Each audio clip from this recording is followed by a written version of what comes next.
For law enforcement, the importance of communication systems cannot be overstated. From conducting a search for a missing person in a remote area to responding to a disaster when a grid is down, law enforcement officers respond to all sorts of emergencies where functioning communications are critical. We need systems that are fast, reliable, and expansive. Today, we're joined by Jim Bugel, President of AT&T FirstNet. Jim has over 25 years of experience in the wireless and wired telecommunications industry and an extensive background in public safety, national security, cybersecurity, and emergency preparedness. I'm Patrick Yoes, National President of Fraternal Order Police, and this is the Blue View.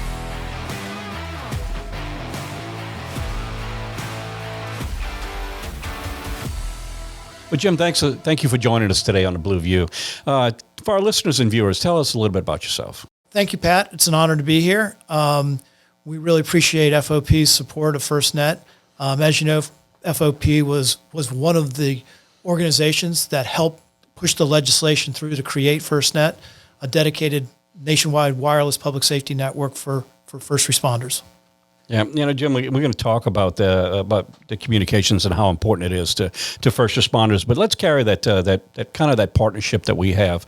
There's a lot of things that you're at FirstNet has been part of in law enforcement, and a number of them with Fraternal Order Police, and most recently was the disaster that hit Florida, Hurricane Ian. The national FOP has a disaster response team and went out and cooked around 24,000 meals in 1 week for first responders and did remediation to about 100 homes of law enforcement officers so they could stay on a job and not worry about their own property. None of that would be possible had it not been, from the support of FirstNet. So I want to thank you for not just that, but what you do in wellness and all of the other initiatives that we have. You've been a great partner in advancing the law enforcement first public safety profession. Right. So, Jim, tell us, you're in public safety, communications, and communications is so key to what our job is, regardless of what it is. What kind of drew you towards communications for public safety? Well, it really begins with me back in 9/11. When you look at the lack of interoperability between different precincts and jurisdictions and departments, and then you take that across the entire sector, the lack of interoperability between law enforcement, fire, and EMS, there was a need for a wireless broadband network. And public safety's needs were being met with old technology. And when I mean old technology, I think back to a hearing back in about the 2010 timeframe, where then Police Commissioner, NYPD Commissioner Kelly, when asked why do your officers need this, he said, because the average 12-year-old has more communications capability than my officer on the street. And Senator, is that right? And the answer is that is not right. Yeah. Powerful statement. Yeah. I've working 36 years in law enforcement myself. I know about the evolution of communications and went from that low band radios talking over each other and not being able to hear us talking in the other side of our jurisdiction and to where we are today. So yeah, it has definitely made our jobs so much easier than just that period of time. Very, very much needed. There's a lot of people who may not be familiar with FirstNet. And what's FirstNet's role? What is the focus of it? Can you kind of explain that for our listeners? Sure. So basically you said it in the question, it's the priority and preemption across the network. It basically means that across the FirstNet network, law enforcement gets priority and preemption over all other traffic on the network. That's the commercial traffic, that's the enterprise traffic, it's everything that's traveling.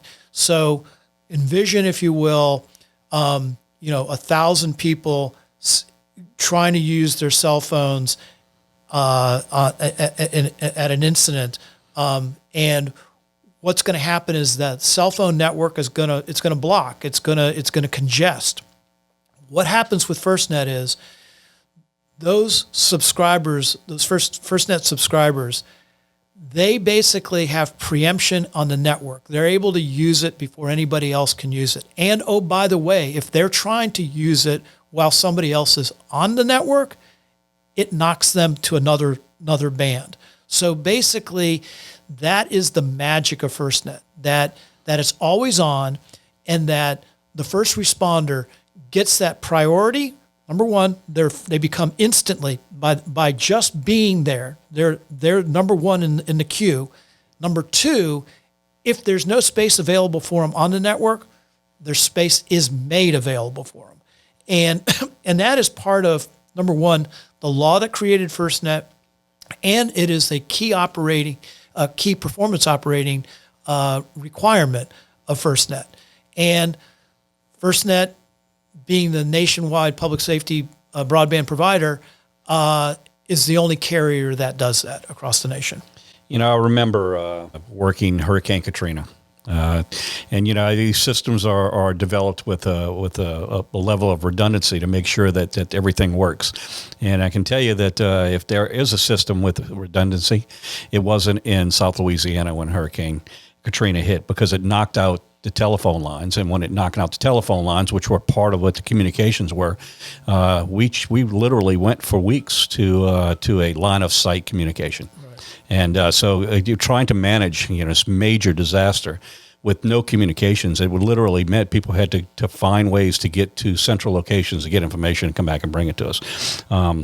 So that finding those priorities, finding ways in this structure, in this infrastructure to try and make sure that public safety has this access really is all about improving getting a community back online, and it's important. So from somebody on a receiving end of the worst case scenario, I can tell you just how important it is to be able to have that communication. Right. And I think disasters are probably the one that's the most. I think everyone has a cell phone now. If they're over the age of 4, they probably have one.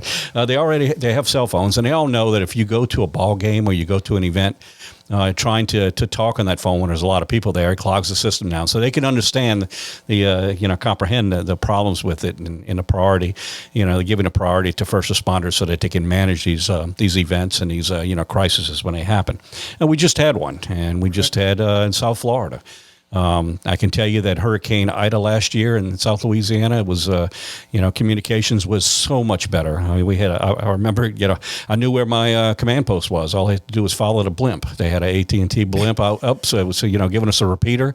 Towers were all over the place. So talk a little bit about the response that AT&T FirstNet has in these major events, not just in disasters, but if there's going to be a workload put on because of some event, whether it be a concert or a festival or something.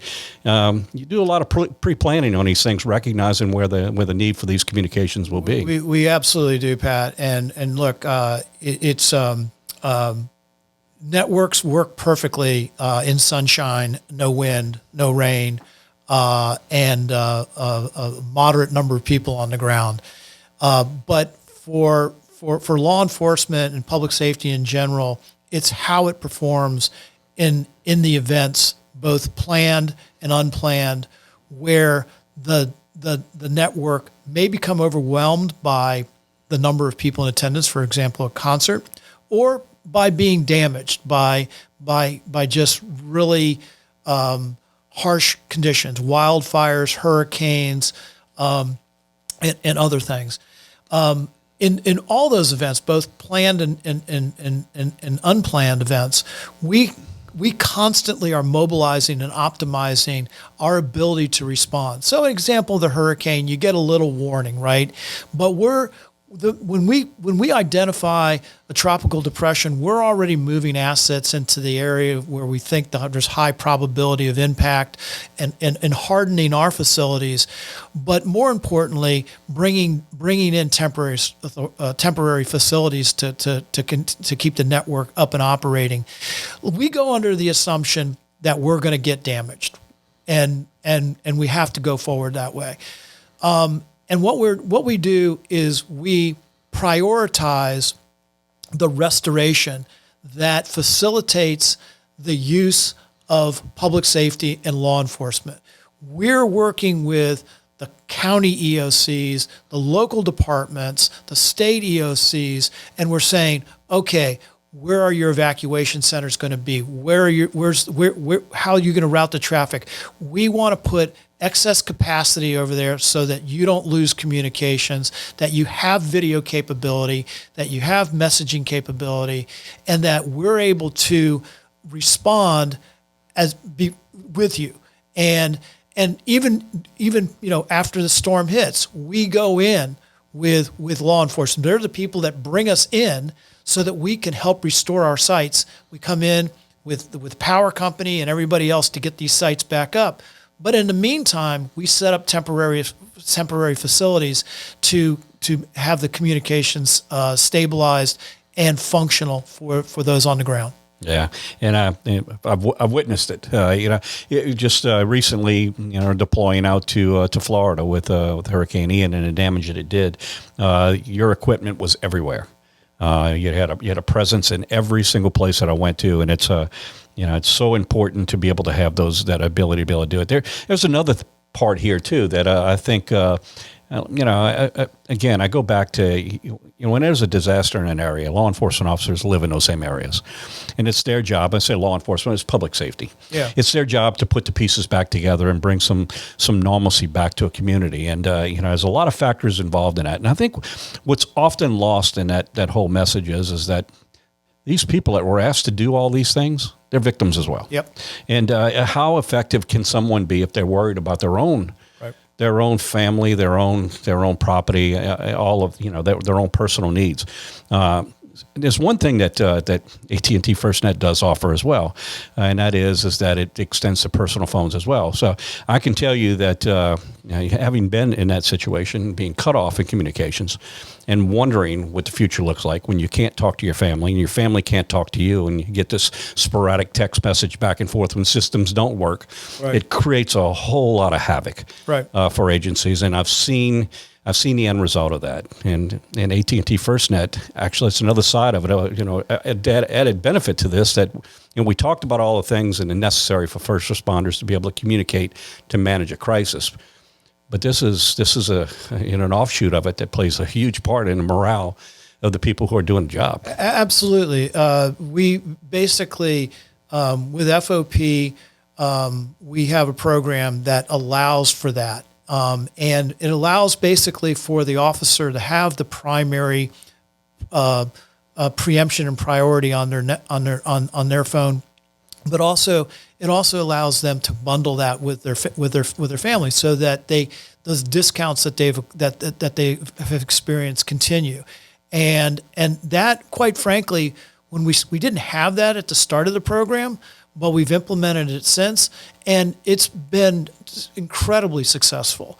And to your point, the main thing here is that our partnership with public safety and FOP is that we need to be there, just not in the good days, not when things are going fine. We need to be there when the times are tough. And that's when you're really counted on. And to your point, you have the ability to communicate with your family and to communicate to do your job.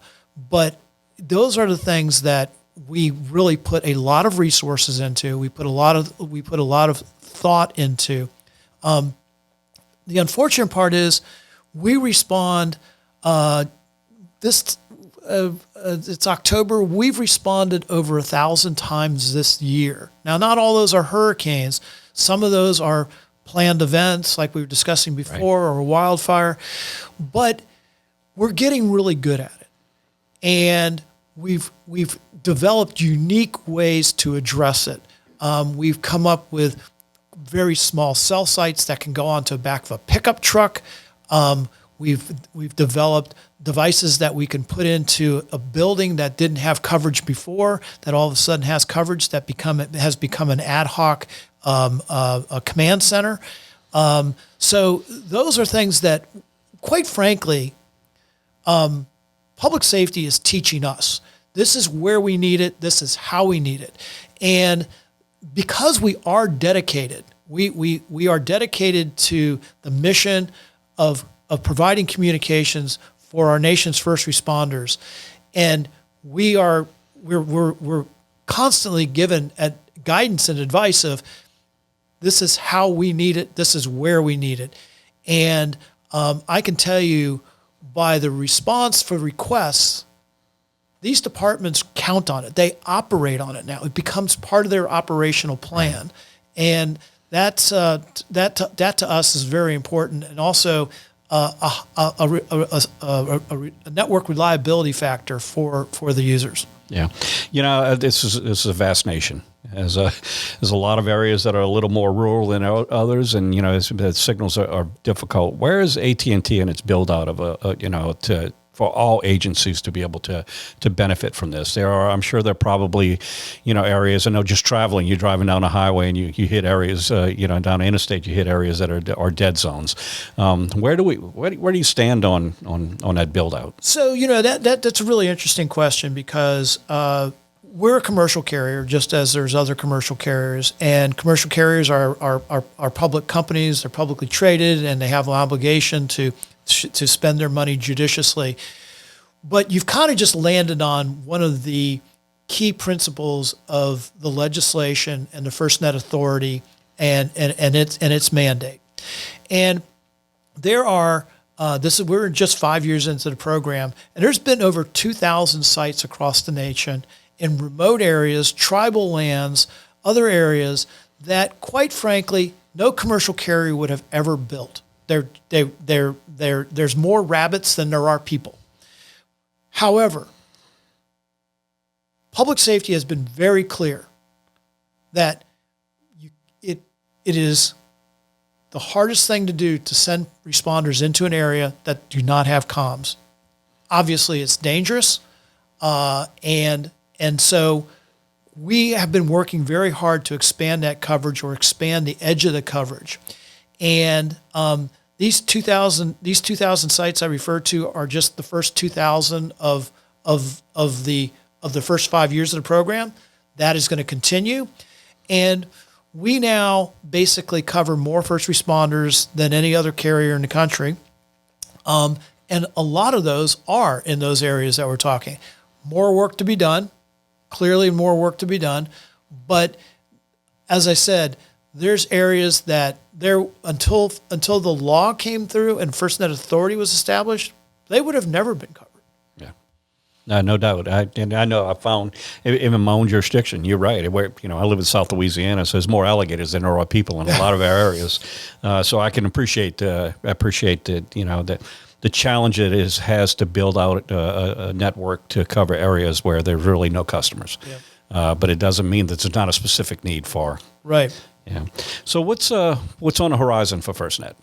What's the future of FirstNet look like? I know that there's some legislation in Congress, to do enhanced 911, and which enhances our communications as well. So there's definitely a move towards that next level of technology. That's, what's 5 years of technologies, changing light years constantly. What's on the horizon? Again, an interesting question because as we started the conversation, public safety was locked into legacy technology, narrowband communications that was primarily voice. But the legislation directed the FirstNet Authority to provide our nation's first responders with advanced communications capabilities.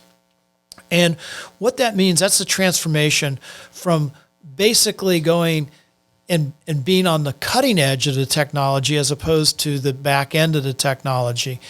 And it's not like, well, that's what the enterprise market used and now we can adapt for it. What we're doing is we are basically now providing advanced communications to the first responders faster than we're giving it to the enterprise customers.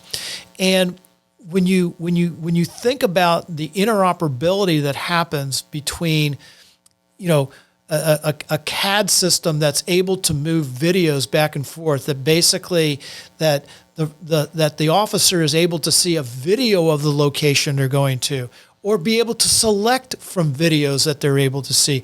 They're able to see when was the last call at this location? Are there any are there any parolees? Are there any weapons? What is there? That information, we know that people use it differently, but let them select the information that they want to use, right? And you have to have that platform to do it. And if you look at like the 911 legislation or next gen 911 legislation, that should be a seamless process that a 911 caller is able to send a video to a PSAP, that PSAP can just instantaneously move to that officer, right? Here's what you've got. Here's what you can select what you want. There's multiple videos coming in here, or there's photographs or whatever. That's the stuff that equips the officers to keep them safe. And as much as we can do to advance that. Now, you say, what's in the future? Quite frankly, the future is really governed by what law enforcement is saying they need.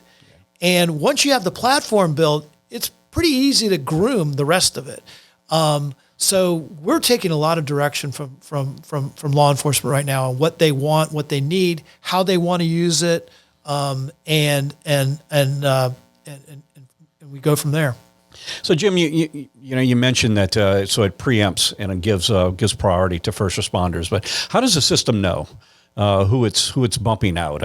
Somebody is just maybe just checking on a family member or grocery list or whatever, as opposed to someone who's actually trying to make emergency contact. Yeah, important question. And the answer to that question is you have commercial networks, and then you have FirstNet. FirstNet is a separate network.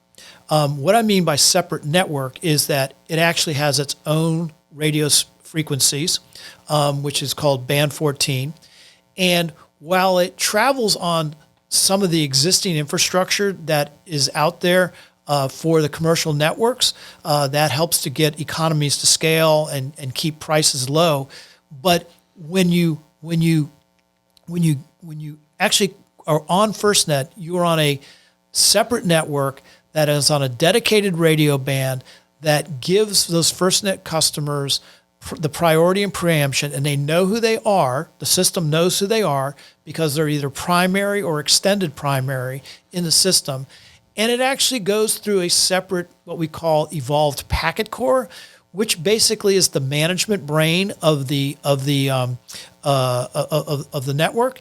And for example, the departments that manage those accounts are able to uplift people, see who's on the network, and basically assure that the right people are on the network at the right time. And that's the unique distinction of FirstNet, that it is a separate network with its own dedicated radio spectrum. And that really is the fundamental element of how priority and preemption works. So, Jim, we talked about the system and a benefit for it. We looked at a number of examples that it's been beneficial. We shared some of the experience before. We had this network, kind of where we are now and kind of what the future is. But I'd like to talk a little bit about FirstNet itself. FirstNet's more than just providing a service. They're also a pretty, no doubt, a very strong partner in public safety and where we're going in society. Been a huge supporter of initiatives that have been important, kind of shaping the future of law enforcement. And talk a little bit about the commitment from FirstNet to not just be a service provider, but also be a true partner in this in developing a better and stronger public safety across this country. Pat, we go back to the creation of FirstNet and what was missing. What didn't public safety have? They didn't have the legislative requirement to be mission critical communications. Commercial networks are best effort.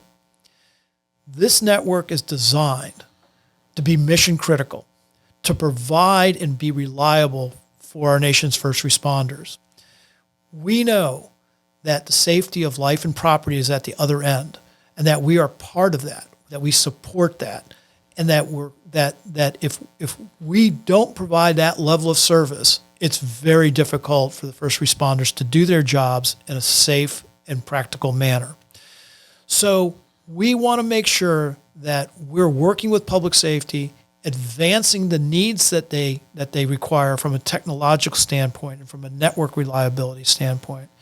We're making those investments with the guidance and advice of law enforcement agencies of what they need and when they need it. Jim, look at some of the initiatives that we have, and I use the Fraternal Order Police with our 365,000 members. We have things that we do to sort of shape this direction we're going in law enforcement, to make sure that our law enforcement officers are getting the things that they need in order to be productive and well. And so one of them is wellness. An average law enforcement officer, average American, may have 2 or 3 traumatic events in their lifetime. We know a traumatic event can harm somebody both physically and mentally. Well, a law enforcement officer, some studies show, might have 140, 180, 200 during the course of their career, and affects them as well. And one of our great initiatives that we have put a lot of emphasis into it is the wellness of our officers and just the exposure. I've always said and insist that when someone's damaged in the service of others, we have a moral and a fiduciary responsibility to fix that which has been broken in the service of others. And we look at law enforcement officers, and they come into this profession. They've taken physical evaluations, they've taken mental evaluations, and then we find in a period of time this, repetitive exposure to traumatic events is having some profound impact on our health. And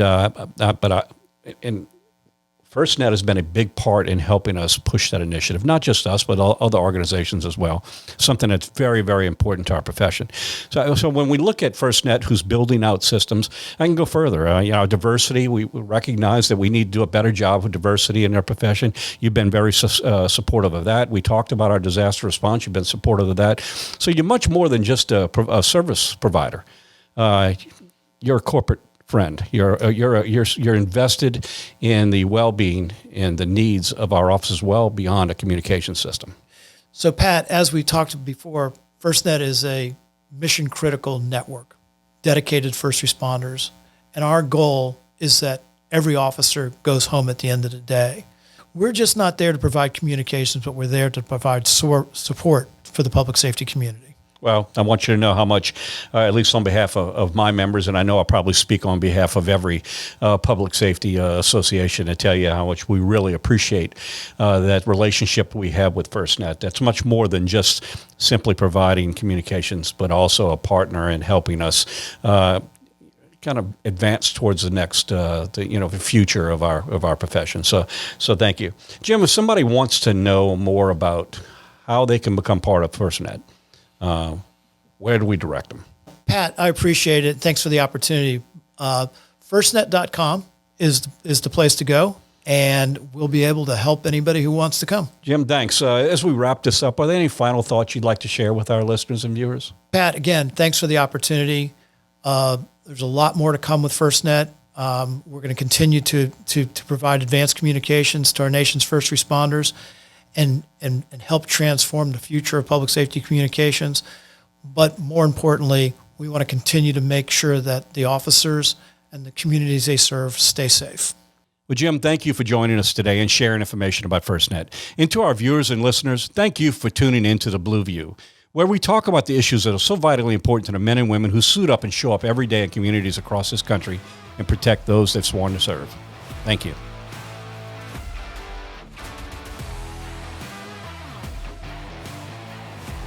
Be sure to subscribe on Apple Podcasts, Spotify, or anywhere else you get your podcasts. To get the latest from the National FOP, make sure to follow us on Twitter and Facebook at GLFOP and on Instagram at FOP National. Thanks again. We'll see you next time.